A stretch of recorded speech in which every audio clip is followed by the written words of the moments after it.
मेरे प्यारे साथियों नमस्कार। स्वागत है आपका अपने इस प्यारे से चैनल माइंड ओपन पर। उम्मीद करता हूँ आप लोग मस्त ज़बरदस्त जिंदाबाद होंगे। तो मेरे प्यारे साथियों आज हम फिर से एक वीडियो लाया हूँ जिसमें आरआरबी ग्रुप डी परीक्षा जो 2018 में हुआ था उनका आज फिर से हम निपटारा करने वाले। कुछ वीडियो बना दिए गए हैं जो कि पेपर में पूछे गए थे 2018 में, लेकिन अभी कुछ बचा हुआ है तो उनको भी हम लोग निपटा देंगे। तो मैं पूरा वीडियो बनाऊंगा ज़रूर, जो भी जितने भी शिफ्ट हुए थे 2018 के पेपर में आरआरबी ग्रुप डी। ठीक है, तो 2026 के लिए अगर आप तैयार हैं देने के लिए तो ज़रूर तैयार रहिएगा प्यारे साथियों। उम्मीद करता हूँ आप लोग मस्त ज़बरदस्त नंबर से सिलेक्शन लेंगे। तो चलिए स्टार्ट करते हैं बिना देरी किए। तो देखेंगे साथियों प्यारे, अभी यह हमारा आरआरबी ग्रुप डी परीक्षा 25/9/2018 थर्ड शिफ्ट का भी बचा हुआ था। ठीक है, इसके आगे जितने भी आएंगे सबका हम लोग निपटारा करने वाले हैं। तो देखिए बने रहिएगा आप चैनल से ज़रूर। उम्मीद करता हूँ आप लोग मस्त भी होंगे। तो चलिए, समभारिकों में नाभिक की संख्या क्या होती है? समान होती है। नाभिकों की संख्या क्या होती है? समान होती है। समभारिक में नाभिकों की संख्या क्या होगी मेरे प्यारे साथियों? समान होगी। टेस्टोस्टेरोन जो एक नर सेक्स हार्मोन है वृषण में संश्लेषित होता है। बहुत जबरदस्त क्वेश्चन है, आएगा 100% गारंटी भी है। टेस्टोस्टेरोन जो है वह क्या है? एक नर सेक्स हार्मोन है, वृषण में संश्लेषित होता है। ठीक है, याद रखेंगे। और हम लोग आगे बढ़ते हैं। देखिए आगे क्या है यहाँ पर देखेंगे आगे पौधे में क्या है? पौधे में वाष्पोत्सर्जन, अवशोषण और ऊपरी गतिविधि में जड़ों और से पत्तियों तक पानी और खनिजों के संचरण में मदद करता है। ये भी काफी इम्पोर्टेंट प्रश्न। वाष्पोत्सर्जन काफी इम्पोर्टेंट है, इसको भी आप याद रखेंगे। अगला क्या है? धातुओं की प्रकृति विद्युत धनात्मक होती है। काफी मस्त जबरदस्त इम्पोर्टेंट प्रश्न है, भी इसको भी स्टार बनाकर जेब में रख लीजिए प्यारे साथियों। ठीक है, तो धातुओं की प्रकृति विद्युत धनात्मक होती है। ठीक है, याद रखेंगे।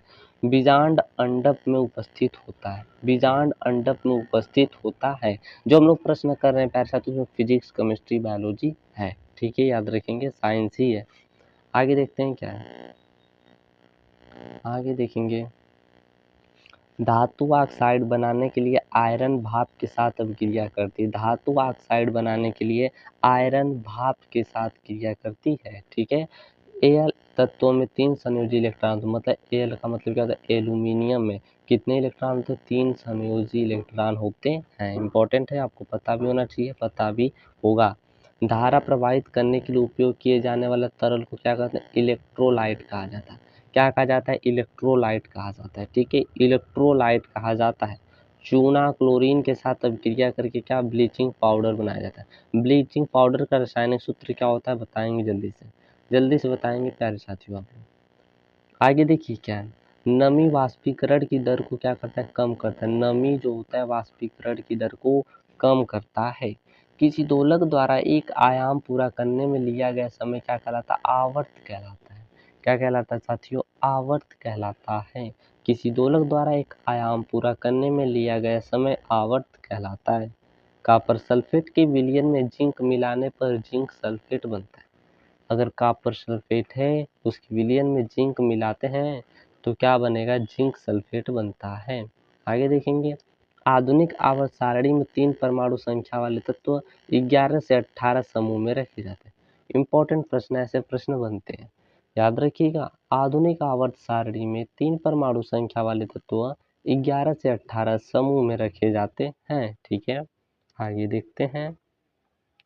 ब्लीचिंग पाउडर में क्लोरीन ब्लीचिंग एजेंट विद्यमान होता है। ब्लीचिंग पाउडर में क्लोरीन ब्लीचिंग एजेंट विद्यमान होता है, याद रखेंगे। आगे देखते हैं आरआरबी ग्रुप डी परीक्षा 26 तारीख को जो हुआ था 2018 में, उसका है फर्स्ट शिफ्ट का। विभिन्न प्रकार के अस्थायी उत्तकों के निर्माण के लिए मेरिस्टेमेटिक उत्तक की कोशिकाओं को अलग किया जाता है। मेरिस्टेमेटिक उत्तक की कोशिकाओं को क्या किया जाता है? अलग किया जाता है। जिंक सल्फेट के मिश्रण में कॉपर धातु को डुबोया जाता है, तब कोई प्रतिक्रिया नहीं होती है। क्या होती है? तब कोई प्रतिक्रिया नहीं होती है। जिंक सल्फेट के मिश्रण में कॉपर धातु को डुबोया जाता है, तब कोई क्या होती है? प्रतिक्रिया नहीं होती है, याद रखेंगे। आगे बढ़ते हैं। लहसुन एक बीजपत्री पौधा, यह पता होना चाहिए आपको। जो लहसुन होता है ना, एक बीजपत्री पौधा है, याद रखिएगा, इसको अपने साथ हमेशा रखिएगा प्रश्न को। बांध में संग्रहित पानी में स्थितिज ऊर्जा होती है। जो बांध में संग्रहित पानी में कौन सी ऊर्जा होती है अगर पूछा जाए तो स्थितिज ऊर्जा होती है। ध्वनि ठोस माध्यम में सबसे तेज यात्रा करती है, ठीक है। पृथ्वी की सतह के नीचे फंसी गर्मी को क्या कहते हैं? भूतापीय ऊर्जा कहते हैं। जो पृथ्वी की सतह के नीचे फंसी गर्मी को भूतापीय ऊर्जा कहते हैं, ठीक है, याद रखेंगे। मंदन ऋणात्मक त्वरण है। मंदन क्या है? ऋणात्मक एक्सलरेशन है, त्वरण है। संतृप्त हाइड्रोकार्बन को क्या कहा जाता है? एल्केन कहा जाता है, ठीक है। तो बताइएगा आप कमेंट बॉक्स में कि एल्किन और एल्काइन को कौन सा हाइड्रोकार्बन कहा जाता है। आगे बढ़ते हैं। भौतिक मात्रा शक्ति किए गए कार्य की अवधि को मापती है। जो भौतिक मात्रा होती है शक्ति किए गए कार्य की अवधि को मापती है, ठीक है। आगे देखते हैं क्या है। वजन और बल का एसआई इकाई क्या होता है? न्यूटन होता है। वजन या बल का एसआई इकाई क्या होता है, या एसआई मात्रक क्या होता है? न्यूटन होता है। दाब का अंतर्राष्ट्रीय एसआई इकाई क्या होता है? तो पास्कल होता है। क्या होता है? पास्कल होता है, याद रखेंगे। चाल की अंतर्राष्ट्रीय इकाई क्या है? तो मीटर प्रति सेकेंड है। चाल का जो अंतर्राष्ट्रीय इकाई क्या होता है? मीटर प्रति सेकेंड होता है।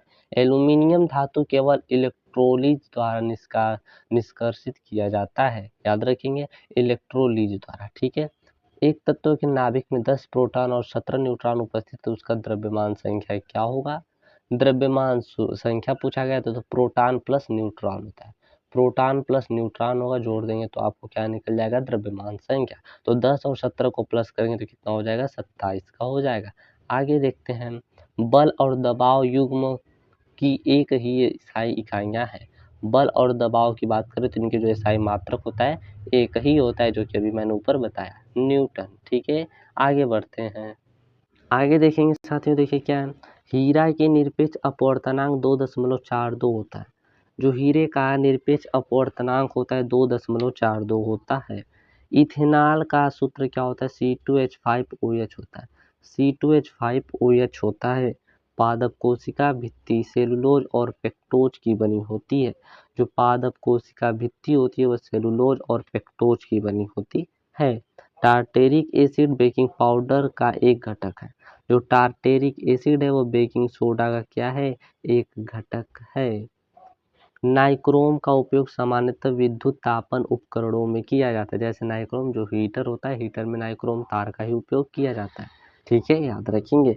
जिंक की बात करें, कॉपर सल्फेट विलयन से कॉपर को अलग कर सकता है क्योंकि जिंक कॉपर की तुलना में अभिक्रियाशील होता है, ठीक है।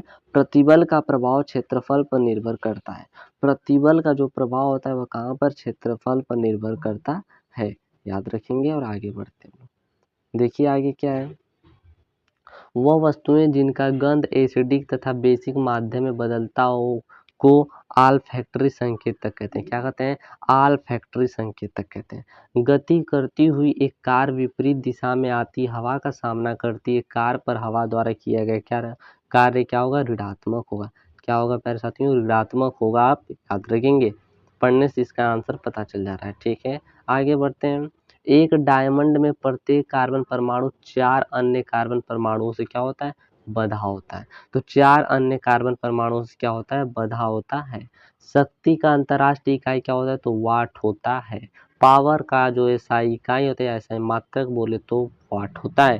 क्लोरीन की बात करें, नोबल गैस नहीं है। क्लोरीन एक नोबल गैस नहीं है जिसका संकेतांक ये होता है, ठीक है। आगे देखते हैं हम लोग क्या है। आगे देखेंगे यहाँ पर S बराबर UT plus half AT square गति स्थान समय संबंध का समीकरण है, ठीक है। ये किसका नियम है ये भी बताएंगे मुझे तुरंत, या किसका समीकरण है इसको मुझे तुरंत आप कमेंट बॉक्स में बताइए। वाष्पोत्सर्जन रंध्र के द्वारा होता है। जो वाष्पोत्सर्जन होता है किसके द्वारा? रंध्र के द्वारा होता है। मतलब जो वाष्प निकलता है वह रंध्रों के द्वारा निकलता है। ये देखिए 26/9/2018 थर्ड शिफ्ट का पेपर है। जब सोडियम सल्फेट समाधान बोरियम क्लोराइड के विलयन के साथ मिलाया जाता है तो बेरियम सल्फेट बनता है। क्या बनता है प्यारे साथियों? बेरियम सल्फेट बनता है। मुक्त रूप से गिरना केवल निर्वात में संभव होता है। मुक्त रूप से कोई चीज गिर रहा है तो निर्वात में ही संभव है, ठीक है। थायरॉक्सिन के संश्लेषण के लिए आयोडीन आवश्यक है। क्या आवश्यक है? आयोडीन क्या है मेरे प्यारे साथियों? आवश्यक है थायरॉक्सिन के संश्लेषण के लिए। आगे देखते हैं, ज्वाइंट पर हड्डी की सतह को कार्टिलेज मुलायम करती है। ज्वाइंट पर जो हड्डी की सतह को कौन मुलायम करता है? तो कार्टिलेज मुलायम करता है। कैल्शियम सल्फेट हेमीहाइड्रेट को प्लास्टर ऑफ पेरिस के रूप में भी जाना जाता है।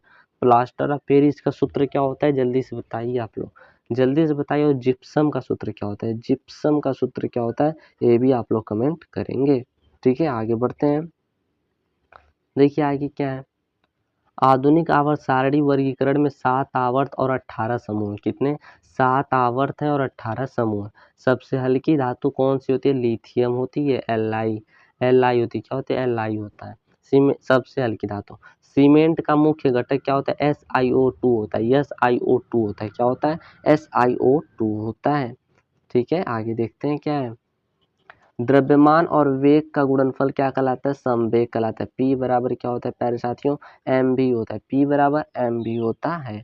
न्यूटन मीटर स्क्वायर दाब का SI क्या है? मात्रक है, इकाई है, ठीक है। दाब का SI मात्रक न्यूटन प्रति मीटर होता है, सॉरी न्यूटन प्रति मीटर होता है। कोई वस्तु सतत चाल से गति करती है जब इस पर कोई बल न लग रहा हो। क्या हो? कब कोई गति करेगी? जब उस पर कोई बल नहीं लग रहा हो, ठीक है। आगे देखते हैं, बल बराबर क्या होता है? द्रव्यमान गुणे त्वरण होता है। बोले तो F बराबर क्या होता है साथियों? ma होता है। क्या होता है? ma होता है, ठीक है। बल बराबर द्रव्यमान गुणे त्वरण होता है, याद रखेंगे। आगे देखते हैं, वायु में ध्वनि के वेग से अधिक की चाल से यात्रा करने वाली एक वस्तु को पराध्वनिक कहा जाता है। क्या कहा जाता है? पराध्वनिक कहा जाता है। आगे देखते हैं साथियों क्या आगे यहाँ पर, ये देखिए फर्स्ट शिफ्ट का जो 27 तारीख को एग्जाम हुआ था, ठीक है। 27 तारीख वाला एग्जाम का प्रश्न है। कम विकसित जानवरों और पौधों में अनलैंगिक प्रजनन होता है। कम विकसित अगर जानवर या पौधे में अनलैंगिक प्रजनन होता है। कैल्शियम ऑक्साइड यौगिक सुखाने वाले एजेंट के रूप में प्रयोग किया जाता है। किसके रूप में? सुखाने वाले एजेंट के रूप में कैल्शियम ऑक्साइड का प्रयोग किया जाता है। शीतल पेय में कार्बोनिक एसिड शामिल होता है। शीतल पेय में क्या है? कार्बोनिक एसिड शामिल होता है, ठीक है। किसी वस्तु में लगने वाला सामर्थ्य को क्या कहते हैं? ऊर्जा कहते हैं। किसी वस्तु में लगने वाला सामर्थ्य को क्या कहते हैं? ऊर्जा कहते हैं। त्वचा के नीचे और आंतरिक अंगों के बीच वसा उत्तक बनता है। कौन सा उत्तक बनता है? वसा उत्तक बनता है। प्रोपेन गैस का उपयोग प्रदीप्त गैस के रूप में किया जाता है। प्रोपेन का सूत्र क्या होता है? जल्दी से बताएं, क्योंकि मैंने सूत्र एक पिछली वीडियो में बता दिया हूँ, ठीक है। एल्केन का एल्काइन का उसी पर आधारित है, बताएंगे। प्रदीप्ति गैस के रूप में किया जाता है, ठीक है। आगे देखते हैं क्या होगा। 1 किलोवाट घंटा 3.6 × 10⁻6 जूल के बराबर होता है। 1 किलोवाट घंटा बराबर 3.6 × 10⁻6 जूल होता है, ठीक है, याद रखेंगे। आगे बढ़ते हैं, देखिए परिपक्व शुक्राणु का उत्पादन किसमें होता है? वृषण में होता है। जो परिपक्व शुक्राणु का उत्पादन होता है वो वृषण में होता है। परमाणु त्रिज्या को नैनोमीटर से नापा जाता है। परमाणु त्रिज्या को नैनोमीटर से क्या किया जाता है? मापा जाता है। क्यूप्रस ऑक्साइड में कॉपर की संयोजकता 1 होती है। क्यूप्रस ऑक्साइड में कॉपर की संयोजकता 1 होती है। प्रकाश वर्ष दूरी मापा जाता है। प्रकाश वर्ष द्वारा क्या मापा जाता है? दूरी मापा जाता है। इंपॉर्टेंट प्रश्न है। जब कोई वस्तु तैरती है तो वस्तु पर जल द्वारा लगाए जाने वाला उत्क्षेप बल वस्तु के भार के बराबर होगा, यह बात याद रखिएगा। देखिए क्या, जटिल उत्तक में एक समान कार्य करने वाले विभिन्न प्रकार की कोशिकाएं होती हैं। क्या होती हैं? विभिन्न प्रकार की कोशिकाएं होती हैं। किए गए कार्य की गति को शक्ति कहलाती है। किया गया कार्य क्या कहलाता है? आपका शक्ति, मतलब पावर कहलाता है। देखिए अब जो है RRB group D 27/9 third shift का पेपर है, जो कि हुआ था 2018 में। प्रसव पीड़ा गर्भाशय की दीवारों में संकुचन के कारण होता है। जो प्रसव पीड़ा होता है गर्भाशय की दीवारों में, किसके कारण? संकुचन के कारण। मानव रक्त में सबसे बड़ी कणिकाएं श्वेत कोशिकाएं। श्वेत कोशिकाएं मानव रक्त में सबसे बड़ी कोशिकाएं। यदि तापमान बढ़ता है तो ध्वनि की गति क्या होगी? बढ़ती है। यदि तापमान बढ़ता है तो ध्वनि की गति भी क्या होती है? बढ़ती है। मानव शरीर में हीमोग्लोबिन श्वसन वर्धक है। मानव शरीर में जो हीमोग्लोबिन है वह क्या है? श्वसन वर्धक है। किसी वोल्टमीटर का उपयोग विभवांतर मापने के लिए किया जाता है। किसी भी वोल्टमीटर का प्रयोग क्या किया जाए? विभवांतर मापने के लिए। पाउस्ट द्वारा निश्चित अनुपात का नियम उद्धृत किया गया है। किसके द्वारा? पाउस्ट के द्वारा। याद रखेंगे। आगे बढ़ते हैं। मनुष्य के गुर्दे निस्पंदन की इकाइयों को क्या कहते हैं? नेफ्रॉन कहते हैं। क्या कहते हैं? नेफ्रॉन कहते हैं। जिस बिंदु पर सभी किरणें मिलती हैं क्या कहते हैं? उसे फोकस कहते हैं। क्या कहते हैं? फोकस एफ कहते हैं। आगे देखते हैं क्या है। पृथ्वी के आवरण में गैसों के साथ मिश्रित पिघले हुए पदार्थ क्या कहलाता है? मैग्मा कहलाता है। मैग्मा कहलाता है। आधुनिक आवर्त सारणी में 18 समूह और 7 आवर्त मौजूद है। काफी इंपॉर्टेंट है, कई बार आ चुका है प्रश्न, याद रखेंगे। और आगे बढ़ते हैं। एक मिश्रण लिटमस को लाल में बदल देता है, उसका पीएच 6 होने की संभावना है। गति का दूसरा समीकरण स्थिति और समय के बीच संबंध होता है। स्वैच्छिक मांसपेशियां हाथ में विद्यमान है। ठीक है, तो उम्मीद करता हूँ ये सभी प्रश्न मस्त लगे होंगे, जबरदस्त लगे होंगे। ये सभी प्रश्न मेरे प्यारे भाई 2018 shift third, shift first, shift second में पूछे गए थे, जो कि मैंने करा दिया। आगे भी हम लोग इसी प्रकार के वीडियो लाएंगे, जो कि अभी बचा हुआ है क्वेश्चंस, उनका भी निपटारा करेंगे। तो उम्मीद करता हूँ मज़ा आया होगा, मस्त लगा होगा। तो वीडियो को लाइक करते चलिएगा। कमेंट बॉक्स में बताइए कैसा लगा वीडियो, जो पूछा उसका आंसर भी दीजिएगा। चैनल से अगर ज्वाइन नहीं हो तो चैनल को सब्सक्राइब करके चैनल से तुरंत ज्वाइन हो जाएगा। धन्यवाद, मिलते हैं फिर हम नेक्स्ट वीडियो में।